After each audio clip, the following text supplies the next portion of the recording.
Thank you, Reto, for the nice introduction. There was a lot about OYM, the company I work for, but actually I'm here on my private endeavors. So this is something that we do in a little group. And listening to the people that spoke before, I actually realized that I have a major challenge here. I also have an immense opportunity here, and I have a wish at the very end. So please remind me that I make the wish at the end. So the challenge. I mean, in this room, there are so many great tech experts. How do I make you listen to my topic for about half an hour? Since you have much bigger topics to discuss about. I heard mission critical and stuff like this. This is not mission critical because it's the most beautiful thing, that you can do outside of the serious work. However, I think it has great adoption potential. Coming to the opportunity, we've been thinking about this, and when I say we, I mean Florian. Obviously, he's a partner in crime, but also my good friend Martin, who is a lecturer at the University of Applied Science in Lucerne in data science. We have an opportunity here to get in touch with people that can actually build. Because what I'm going to present to you is more of a problem where Web3 or blockchain or whatever you want to call it could potentially be a great solution. Or let's say, not necessarily the solution, but a great enabler. So coming to my challenge, how do I convince people that are often in the fintech industry that they should even care? I think it's always good to come up with a number. This is the expected market size for the sports industry by the year 2020 in US dollars. It's 700 billion. So it's an immense market with lots of growth potential, obviously. It's not quite at 700 yet, but I have to be a bit more modest today. We're actually talking about a subset of this market, which is called the sports data and analytics market. It's a bit smaller. It's expected to be around 8 billion in 2026. So basically, why should you care and why should you listen? On the one hand, it's value. I mean, there is value in the sports data and analytics business and in the sports industry in general. But I think what we should not underestimate is the fact that sports is one of the biggest stage to showcase your technology. And I think that doesn't mean that people have to start having wallets, for instance. I mean, they can still interact with the technology the way they are used to, but in the background, I think there are huge opportunities for potentially blockchain to be a relevant and showcase technology. Now, I hope I convinced you that you should listen and maybe not check your emails during my presentation. Let's come to the opportunity. I decided to go with a statement. Houston, we have, a problem, Apollo 13. But as I said before, I think it's more of an opportunity than a problem. But let me start with a real story. And you might be cracking up when you hear this, but actually a year ago, when I say we again, it's the same group, which is part of something like sports innovation platform. We were approached by the CTO of the International Ice Hockey Federation, so one of the biggest sports federations in the world, and he told me, and I quote, "Thomas, we need to do something with blockchain. It cannot be collectibles. It needs to have real impact because I want to be the first that shows something with real impact and not collectibles, for instance." I told him that the collectibles are important too because I think we need adoption, but I also started asking questions. And he told me a few things when it comes to using technology, because as a CTO, that's his main responsibility.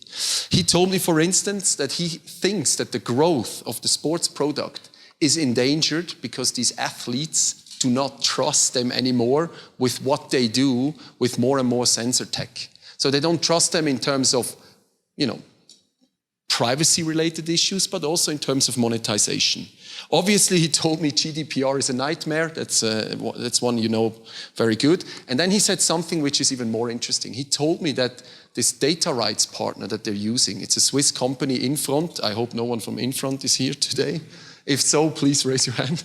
No, just kidding. I mean, he told me that Infront is making he assumes that Infront is making so much money with the data rights, as part of the media rights in general, and he actually wants to find a way how to do it himself, because that would add a lot of value to his position as CTO too. So Of course, we showed him a little something. We actually did a bit of a hackathon, a 2 days hackathon, where we had students working with the Mantis testnet, so it's the Dragonfly testnet, thanks to the help of Blockspirit and the people from Phoenix Systems. And we could show them that in theory, we could have a different world. But of course, whenever you hear a problem, you have to verify, is it a real problem? Is it one of an industry? Or is it just a problem of IIHF, so the International Ice Hockey Federation. And what I'm going to present now is actually my resume, so my summary somehow of a real problem of a whole industry. It's about decreasing trust by athletes in general. They don't trust the federations anymore. It's about extensive value drain, and at some point also inefficiencies. I'll come back to that later. And it's also about the growing pressure for good data governance as a societal trend. So let's jump into the first one. I reached out to Jonas Hiller. So who knows Jonas Hiller? Just to see whether we have some hockey fans. So Jonas Hiller, he used to play in the NHL. He's one of the most prestigious players in Switzerland's history. And he's today the president of the player union here in Switzerland.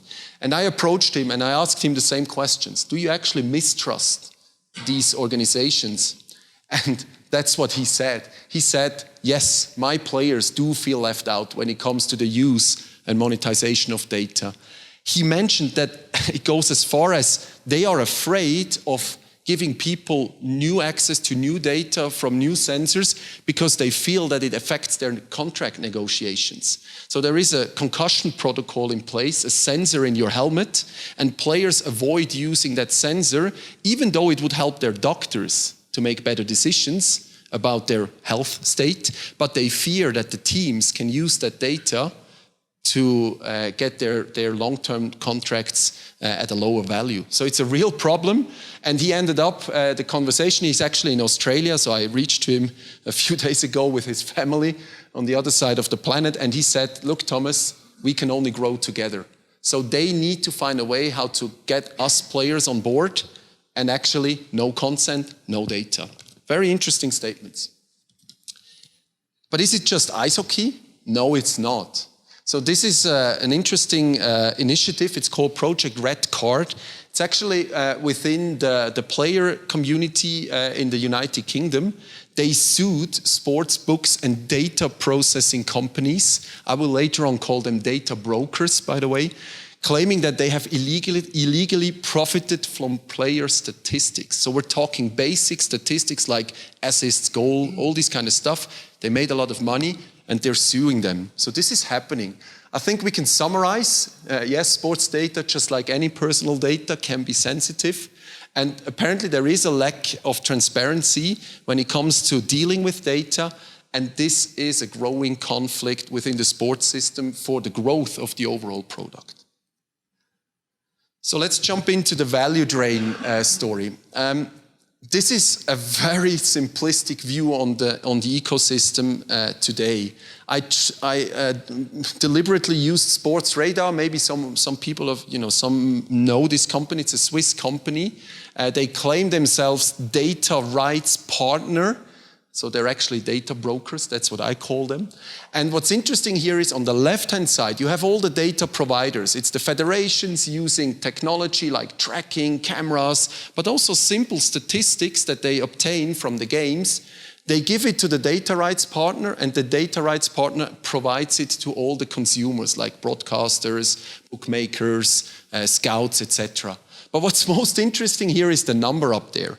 When you look at their financial statements from the last 3 years, they have a gross profit margin of 80% on the data they buy from the system. So basically, they buy it for 150 million, roughly, and sell it for 650 million.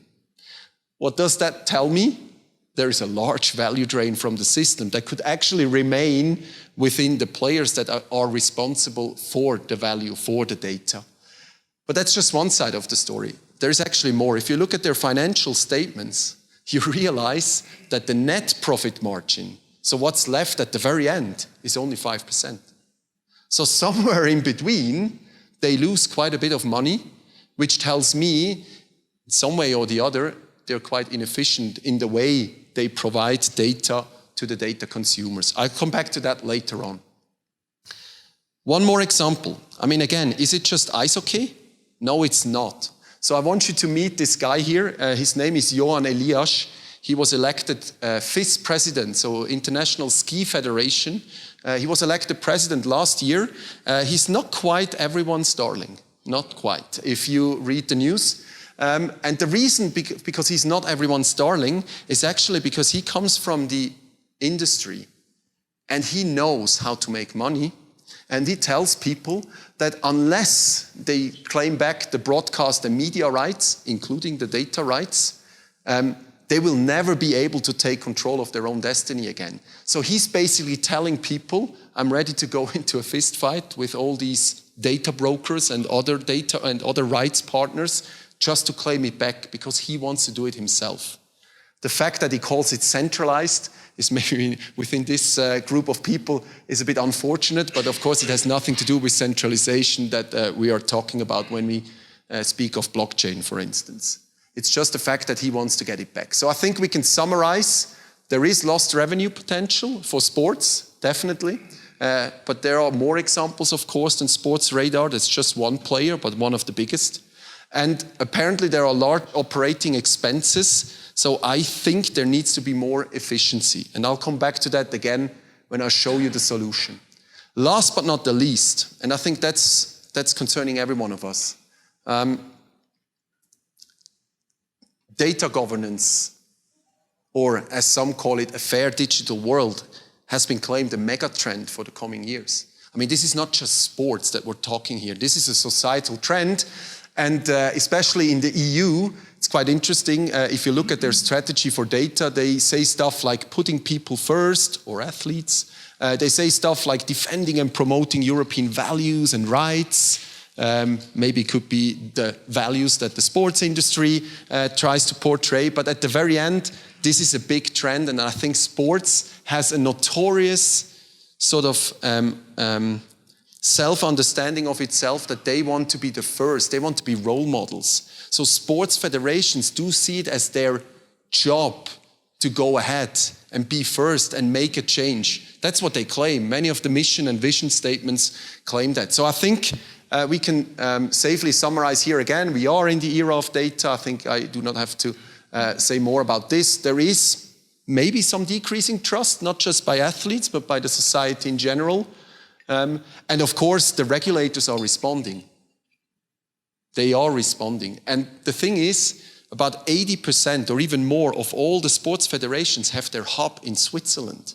So they need to respond if they want to follow all these more stringent regulatory frameworks. It's almost like a must for them. So this brings me to the key question. It's a complex one, I have to say, but I want to read it out to you. How does the sports data industry find a balance between user privacy, data control, transparency, and not to forget efficient value extraction from data? Because at the end, show me the money is true for sports like for any other business. I mean, there needs to be money, and it's better to show them a way how to make more money or keep the money with the main players that you are talking to. In this instance, it's the sports world and not the data brokers, of course. So I think our answer to this, and that brings me somehow into where Web3 might come into this game as well, we think it needs a new paradigm. And the new paradigm has many of the claims that are similar to Web3, but I want to stress here again, it's a real problem which could have many different solutions, but I think Web3 is a potential enabler, and the two fit quite nicely. So what are these paradigms that we need to follow?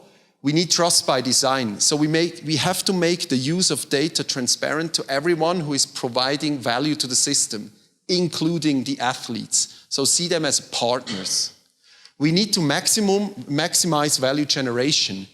We can do that by skipping the middleman who takes out some of the money, but we need to automate and we need to standardize. And I'm so happy that these are words that my previous presenters used for other industries as well. So I know that this is not just in sports, but it's also true for sports. And then the final thing, and Thomas, glad you mentioned it before when you were asked about the use case of Richemont, I think. I mean, we need better products.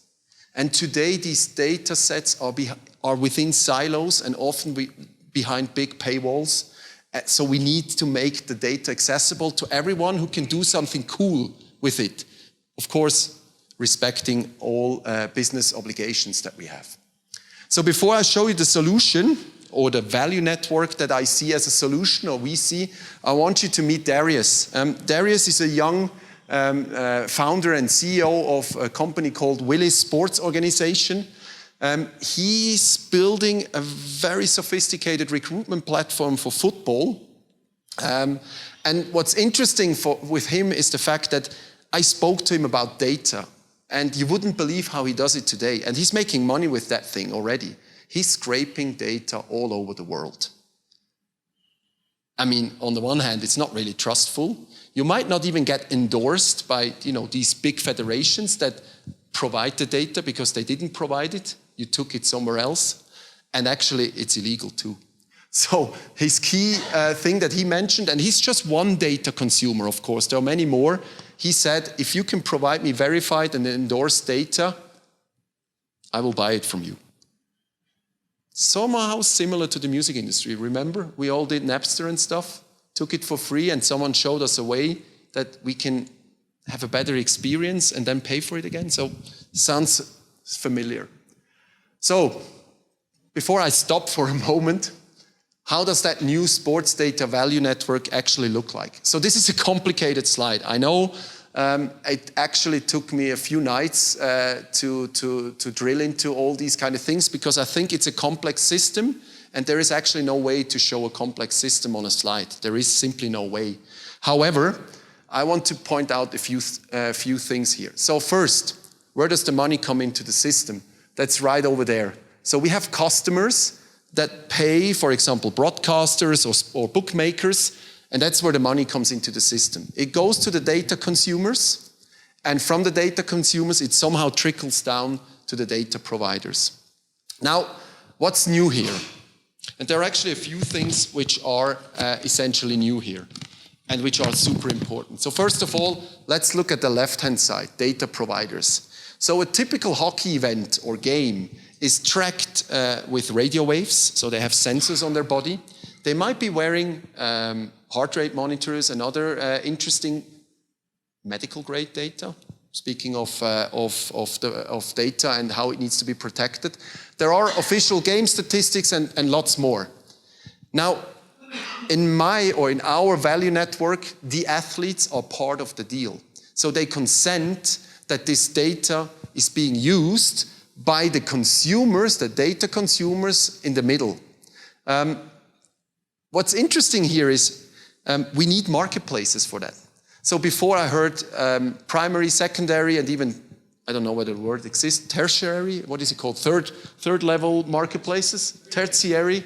So basically I'm proposing something like this here. So we need a primary data marketplace, and some of these data consumers use that data directly to sell it on the third level marketplace. But actually what's happening here is we create a whole new layer that I call analytics layer.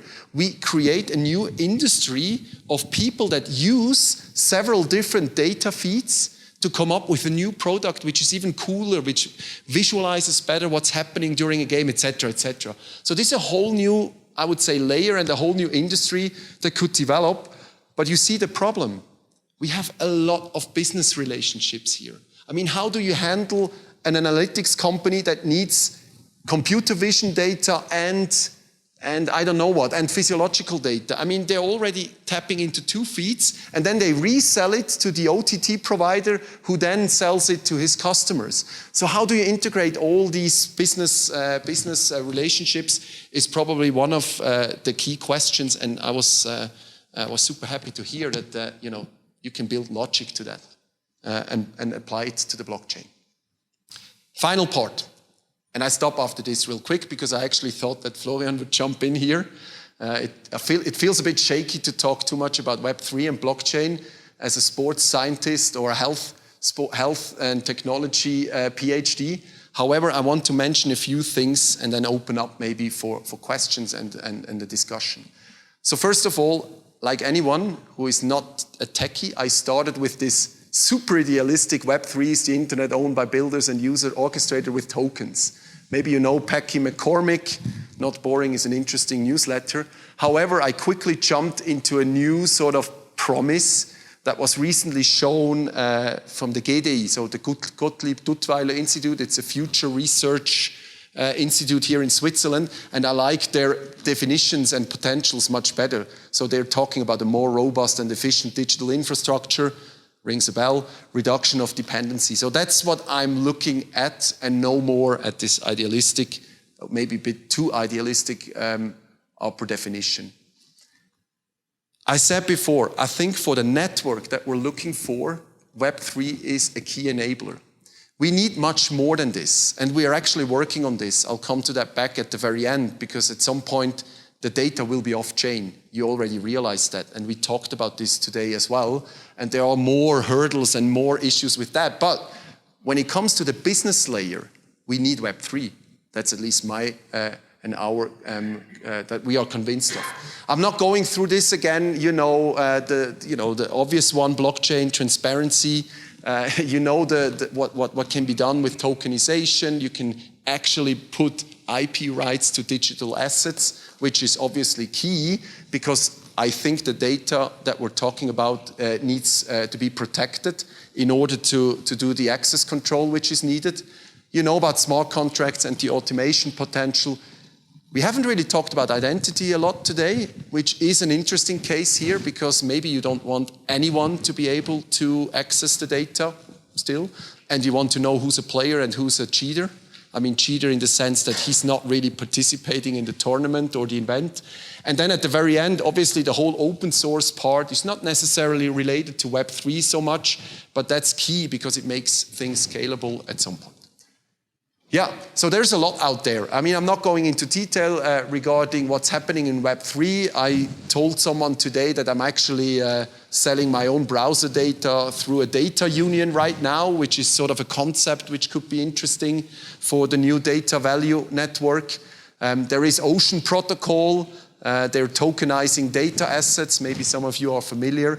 There is Streamer, which is particularly interesting in making data streamable. While keeping everything GDPR compliant and obviously transparent.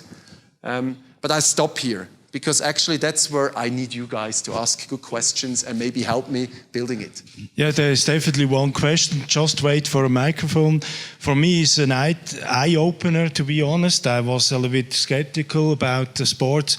But, you know, if you look in the US, I mean, that's a big industry. And that's... maybe you know the film Jerry Maguire. It gave me a good flavor of how important the industry is. But this is much on a different level. And when you have seen this overview, where you worked day and night on it, I've seen also maybe a possibility to have a portfolio. If you are a consumer, then you can see the athletes as kind of companies performing, and they deliver value, and also in the whole ecosystem, if you add on also the merchandising element, how much do they make money with a Messi or etc. It's just insane. And this could add maybe also new opportunities for wealth management, I don't know. But just to quickly respond to that, I think what's very important here is, believe it or not, but the sports data industry, it's sort of collective value. You need everyone to produce value. It's sort of different to some of the industries. I told someone, if you're the only car maker in the world, you're going to be rich, right? But if you're Messi, and we just have the data from Messi, we can't do anything with it. So that's quite an interesting thing that's happening. But there was a question from your side, yeah. Sorry. Amazing talk, very good energy. We saw the money, I think. I'm very surprised you didn't mention a very surprising project, which is called Sorare, which is very, very interestingly complementary of what you're doing. I see what you're doing as a back office of what Sorare is doing. Maybe you want to say a bit about what Sorare and how you see them. I'm more than happy to do that, because that's actually how Florian introduced me to the world of everything 3 or 4 years ago when we spoke about SoRare. You know, I'm looking for a B2B solution here. Don't get me wrong, maybe SoRare has some, I don't know, business vision as well with respect to that, but basically they're doing a B2C model right now. So I'm envisioning to build the B2B backbone that is needed to do all these kind of cool things, and you can combine it with NFTs, because at the end, SoRare needs data as well, because they need, I don't know, are you familiar with the game? It's a fantasy game, basically. So it's Panini behind. It's Panini. Yeah, it's basically Panini collectibles, but linked to the cool thing of doing a fantasy game. So you have your own team, and they are, you know, somehow portrayed as NFTs. And whenever your player scores a goal or plays great, you can sort of go up in the ranking compared to your friends, etc. But what's cool about it is the more scarce the NFT is, the higher the multiplier. So if you have the gold card from Messi, it's times 20, I don't know. So if he plays well, you get times 20 points. So they created some scarcity there, and actually a need for that by providing a game called a fantasy game. So again, they need data. They need the data to do the calculations for the scores, which are then important for their rankings. So that's basically what we are looking for. I'd be interested to know what your angle would be on Chainlink's business model, and if you see some adaptability in that sense, or if that business model could also work in your context. You have to mention the business model again. I didn't quite hear. Chainlink. So they Chainlink. are making outside crypto data available and make it usable and programmable through smart contracts, for a bit of context. So you have me there. I mean, I obviously heard about Chainlink, but I would have to look into this. However, I think what's interesting about your question is actually, you mentioned the business model. I mean, how do we make money out of this, by the way? Because at the end, we don't want to have another data broker, even though it takes a little less because it's more efficient. That's a very interesting question, and I think that it's a long way to go. So I cannot answer the Chainlink question. Maybe we can do that later. But what I can answer, and that's just to show you my final slide, it's actually that, you know, there is a road to hopefully success. So just mentioning this, I mean, we did this Sports Hack Days challenge I mentioned before. We're actually working on a master thesis to simulate such an economy. It's quite interesting to simulate a blockchain-based economy. We're having a side event at the Spot. It's a huge sports innovation conference where we do a hello world, because tech and sports need to have a hello world with respect to that. And at the end, we want to build an MVP for this International Ice Hockey Federation, so they can actually sell the data of an under-20 tournament early in 2024 to whoever wants to subscribe to their data feeds. So maybe that's just to say, I mean, building everything is probably something you can sell, but at the end, we're still working on the business model, I have to admit. It looks like you have a plan. That's great. Thank you very much. That's fantastic. And the wish. And the wish. So I want to speak to Thomas about the layers, because I think what I showed before in that network could be easily put on your layer graph. So just saying, that would be my wish.